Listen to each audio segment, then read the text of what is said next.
Mammon and its discontents.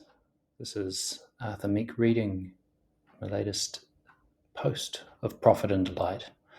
All my cherished mental frameworks are paving the road to hell. I met Justin Welby, the now, or soon-to-be, former Archbishop of Canterbury at Methodist Playgroup a few weeks ago. Not in person, much more intimately. I found one of his books and read it. It's called Dethroning Mammon, Making Money Serve Grace. Methodist Playgroup is a fixture on my calendar, fortnightly on a Wednesday, my all-day dad day. They put on a great bash. It soaks up the morning and sets the tone for the rest of the day. A lovely warm space, a carpeted hall with a rare low ceiling. Various churches of England also host enjoyable kids' events near me, but always in freezing dark medieval churches, because that's what they've got. A couple of dozen kids tear around having a blast while their carers swill cups of sugary tea and natter together and facilitate the wackiness. I love it. I don't know much about Methodists, but this lot have a wee bookshelf and a notebook with a pen tied to it with a string. You can borrow the books, but not the pen. Dethroning Mammon stuck out like the proverbial dog's bollocks. I've spent much of my life trying to accumulate money, and my store of it is a key determining factor in my how am I doing in life deliberations. I don't know much about Mammon. Satanish? I've heard you can't serve God and Mammon. The definition I just Googled is quite good. Mammon. Wealth regarded as an evil influence or false object of worship and devotion. Aha!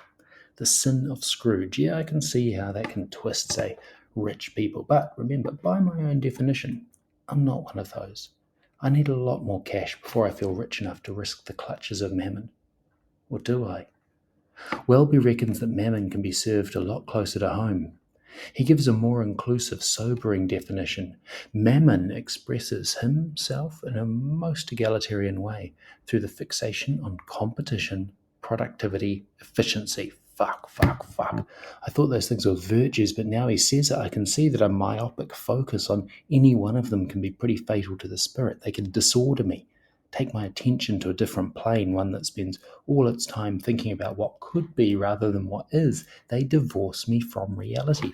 That's effectively the definition of sin, by the way, for those of us who don't like that word. Sin is anti-being. Competition, productivity, efficiency, those things are inclusive of money, but money is by no means the be-all and end-all of Mammon. Mammon is a much more cunning adversary.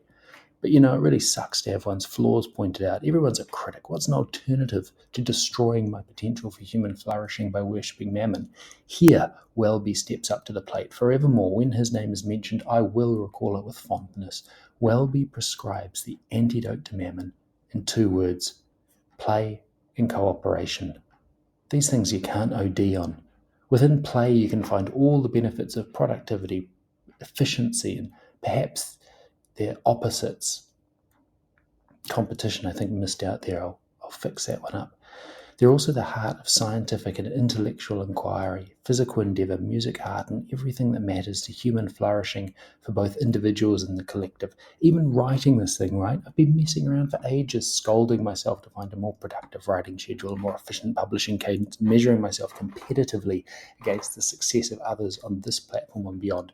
Fuck that. Hopefully from now on, you'll feel more play in this work, more cooperation. I am a playwright after all. As I said in one of my notes recently, I'm trying to be more of a liker and a sharer, and the restack function is like a public version of the highlighting tool I used to use on Instapaper, but then I'd never read those highlights again, so why not share them? That was in response to Reese Darby's daily doodle. Look, I get it, I'm a looker, not a liker too, mostly.